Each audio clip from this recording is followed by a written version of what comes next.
Fungsi atau peranan Bank Negara Malaysia BNM juga dipanggil Bank Pusat. Okey, yang pertama sekali dari segi ekonomi negara iaitu bagi memantau dan mengawal keadaan ekonomi negara kita. Dari segi kewangan, okey, dia memastikan kestabilan kewangan negara kita.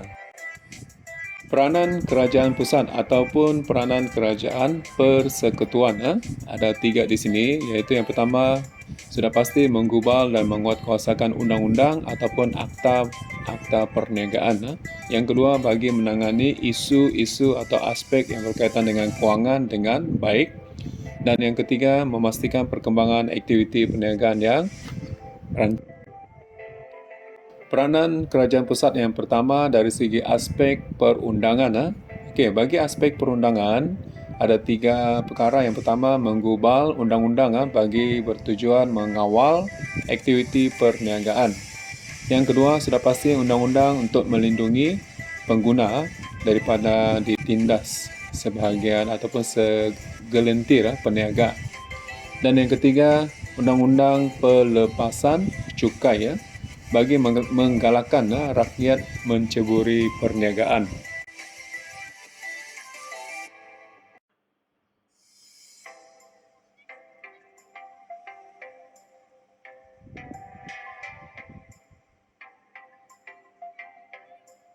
Aspek perundangan yang kedua dari segi perlindungan pengguna. Okey, kita lihat matlamat undang-undang pengguna.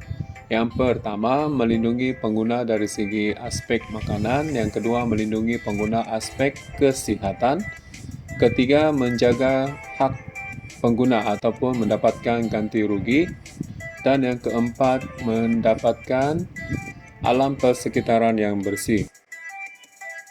Jelaskan hak pengguna apabila pengguna menjadi mangsa penipuan peniaga. Okey, kalau kita lihat di sini, kata tugas soalan jelaskan menghendaki pelajar memberikan fakta atau huraian ataupun contoh ataupun mana-mana 3 inilah untuk mendapatkan markah. Hak yang pertama, mendapatkan barang asli ataupun tulen ataupun barang yang berkualiti. Yang kedua, hak untuk mendapatkan barang yang tidak menjejaskan kesihatan ataupun boleh memberikan contoh mendapat kelulusan KKM. Yang ketiga, hak untuk mendapatkan keselamatan ataupun boleh memberikan contoh mendapat kelulusan SIRIM. Yang keempat, hak untuk mendapatkan maklumat kepenggunaan ataupun boleh memberikan contoh iklan yang tidak mengelirukan pengguna. Yang kelima, hak untuk membuat aduan ataupun membuat laporan atau bersuara. Seterusnya, hak untuk mendapatkan ganti rugi ataupun pampasan ataupun mendapat wang dipulangkan. Terangkan jenis pelepasan cukai yang diberikan oleh kerajaan. Kata tugas soalan di sini terangkan. Okey, pelajar perlu memberikan fakta dan huraian ataupun fakta dan contoh yang sesuai. Pelepasan cukai yang pertama, taraf perintis. Okey, dari segi huraian diberikan kepada syarikat menyertai promosi kerajaan ataupun dikecualikan membayar cukai selama 5 tahun. Yang kedua, cukai elon pelaburan diberikan kepada peniaga berstatus MSC, Multi Super Corridor, ataupun huraian yang lain berasaskan bahan mentah tempatan. Seterusnya, pelepasan cukai yang ketiga, potongan cukai. Okey, dari segi huraian diberikan kepada pengekspor menjual barangan tempatan. Yang keempat, allowance pelaburan semula. Dari segi huraian diberikan kepada syarikat pengeluar makanan ataupun mungkin syarikat dari segi pembinaan jalan raya, jambatan dan sebagainya. Seterusnya, yang kelima, pengecualian cukai. Dari segi huraian diberikan kepada peniaga berstatus MSC juga ataupun Multi Super Corridor. Dan huraian yang kedua, syarikat menggunakan teknologi yang tinggi ataupun syarikat yang membuat penyelidikan. Peranan Matret ataupun Perbadanan Pembangunan Perdagangan Luar Malaysia ni, okey, kita lihat ada 5 peranan. Yang pertama, mencari dan membangunkan pasaran baharu ataupun pasaran di luar negara. Seterusnya yang kedua, bagi menemukan pengekspor Malaysia dengan pengimport dari negara luar ataupun negara asing. Yang ketiga, dapat menerbitkan dan mengedarkan maklumat perdagangan. Seterusnya yang keempat, mempromosikan barangan sektor industri yang terlibat. Dan yang kelima, mengeratkan lagi hubungan perdagangan dengan negara asing.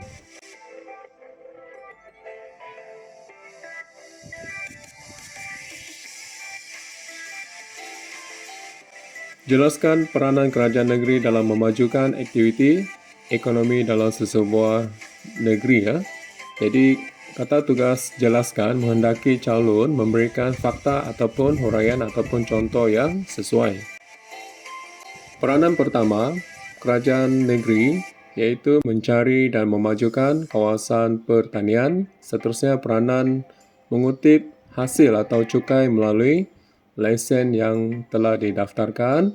Yang ketiga, peranan kerajaan negeri menyediakan kemudahan infrastruktur ataupun menyediakan tapak berniaga. Seterusnya, peranan kerajaan negeri bagi memajukan industri kecil dan sederhana ataupun IKS.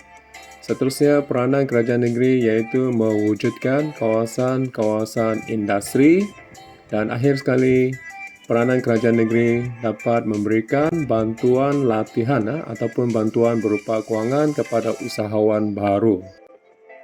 Terangkan agensi kerajaan yang dapat membantu pekerja kurang produktif. Kata tugas terangkan menghendaki calon memberikan fakta dan huraian.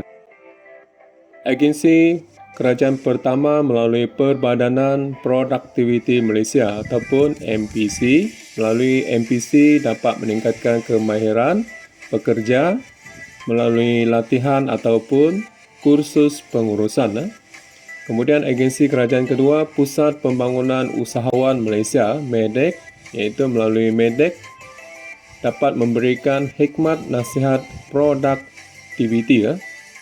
Yang ketiga, melalui agensi kerajaan SME, Corporation Malaysia, itu dapat memberikan hikmat nasihat menerusi pengusaha kecil dan sederhana ataupun PKS. Dan agensi kerajaan yang keempat iaitu Majlis Amanah Rakyat, MARA.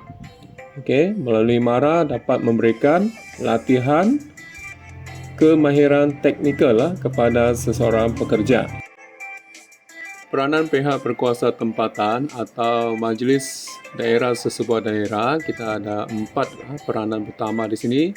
Yang pertama, menyediakan kemudahan infrastruktur, termasuklah menyediakan jalan raya, jambatan, perhentian bas, lampu jalan dan sebagainya lah. Yang kedua, mewujudkan pusat perniagaan setempat, contohnya pasar tamu.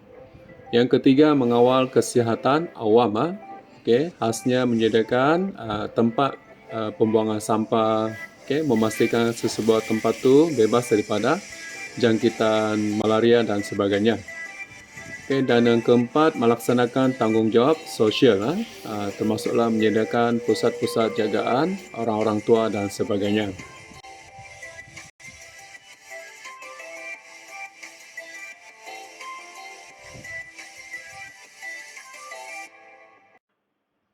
Jelaskan peranan kerajaan dalam pertumbuhan ekonomi sesebuah negara. Jadi kita lihat ada 2 peranan utama. Yang pertama, dasar fiskal.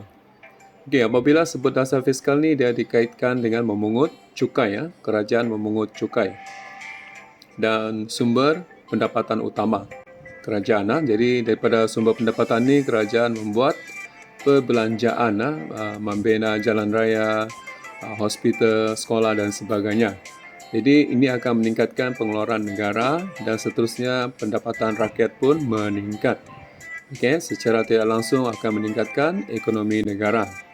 Seterusnya dasar kewangan. Ini merupakan dasar yang dibuat oleh Bank Pusat ataupun Bank Negara Malaysia. Ada 2 peranan yang penting di sini, mengawal penawaran wang. Yang kedua, kadar faedah. Okey, yang paling penting di sini mengawal kadar faedah, kadar bunga, di mana kalau kadar faedah tinggi, dia akan menggalakkan pengguna untuk menyimpan atau melabur. Sebaliknya, kalau kadar faedah rendah, akan mengurangkan pelaburan dan akan meningkatkan perbelanjaan di kalangan pengguna lah. Jadi apabila perbelanjaan meningkat, akan meningkatkan pertumbuhan ekonomi negara.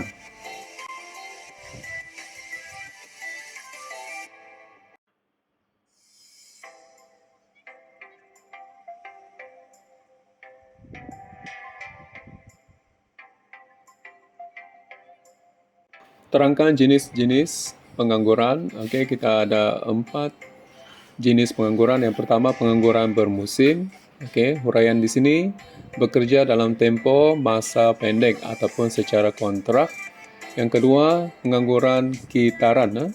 Okey, huraian di sini berlaku ketika ekonomi negara meleset ataupun inflasi. Yang ketiga, pengangguran struktur. Okey, di mana huraian dia pekerja kekurangan kelayakan ataupun sesuatu kemahiran. Dan yang keempat, pengangguran teknologi. Huraian di sini kita kaitkan dengan teknologi, iaitu firma banyak menggunakan teknologi dan mengurangkan pekerja. Terangkan langkah-langkah mengatasi pengangguran. Okey, yang pertama, pengangguran bermusim. Huraian dia, langkah kerajaan memberikan lebih banyak insentif kepada perniagaan. Yang kedua, pengangguran struktur. Jadi langkah kerajaan di sini merancang ekonomi sesuai dengan trend semasa. Dan yang ketiga, pengangguran teknologi. Langkah kerajaan iaitu menggalakkan menggunakan mesin moden sahaja untuk memproses sesuatu pengeluaran. Jelaskan bagaimana kerajaan mengatasi pengangguran kitaran. Okey, jadi kita lihat ada 2 peranan yang penting di sini ataupun langkah. Yang pertama, dasar fiskal. Okey, di mana kerajaan akan meningkatkan perbelanjaan, pada masa sama kerajaan akan mengurangkan cukai. Dan ini akan memberi banyak peluang pekerjaan kepada penduduk dan seterusnya dapat mengekalkan pekerja yang sedia adalah. Yang kedua, melaksanakan dasar kewangan. Okey, di mana bank pusat akan mengurangkan kadar faedah. Okey, jadi rakyat lebih banyak meningkatkan perbelanjaan. Jadi ekonomi negara akan berkembang, seterusnya pendapatan rakyat akan meningkat.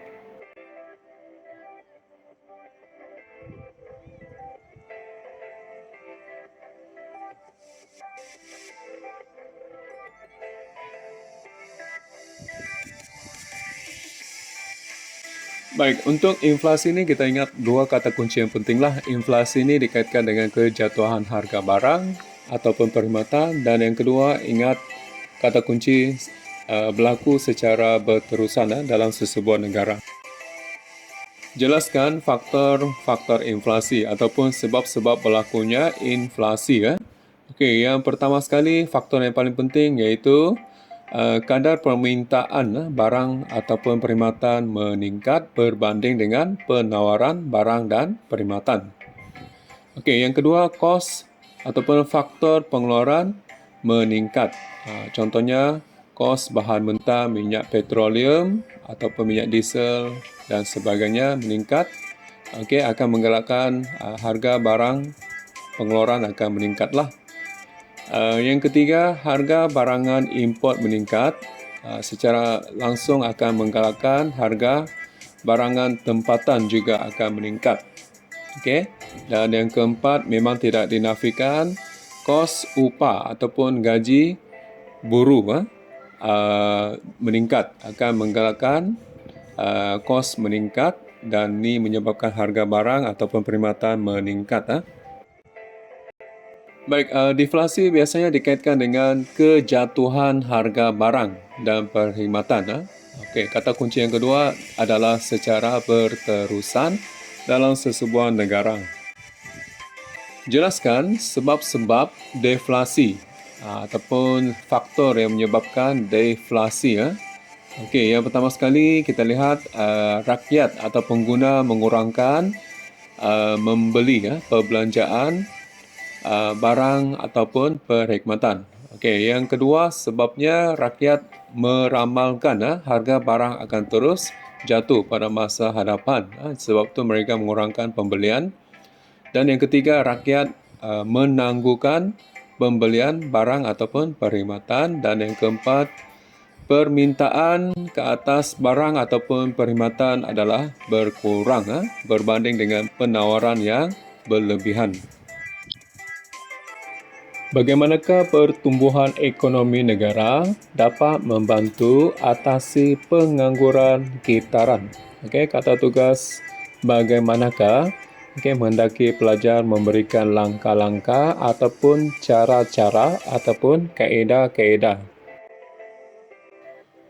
Langkah pertama atau kaedah pertama sudah pasti aktiviti perniagaan perlu berkembang ataupun pengeluaran semakin bertambah. Seterusnya, langkah yang kedua, apabila perniagaan berkembang, sudah pasti jualan ataupun keuntungan perniagaan akan meningkat.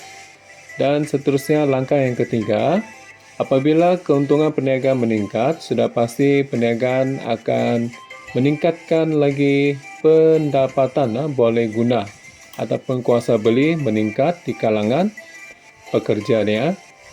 Okey, langkah yang keempat, apabila pendapatan boleh guna ataupun kuasa beli meningkat, sudah pasti hasil ataupun kutipan cukai kerajaan juga akan meningkat, di mana kerajaan dapat mengenakan cukai-cukai ke atas perniagaan ataupun para pengguna.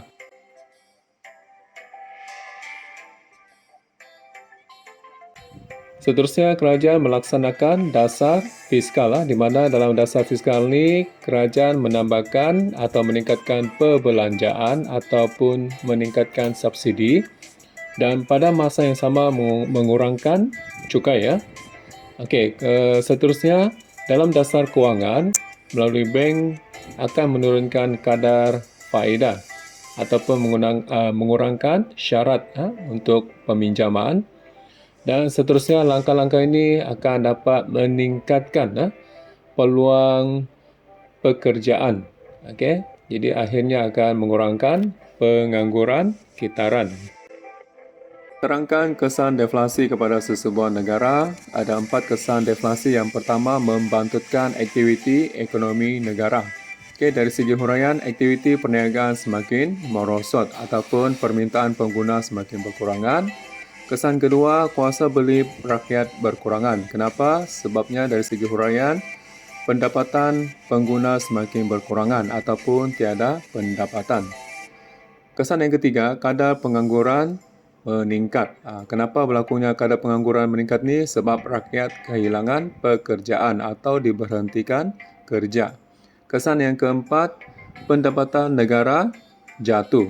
Ini disebabkan oleh pengurangan cukai daripada perniagaan yang kurang dari segi aktiviti perniagaan. Jadi pendapatan semakin berkurangan.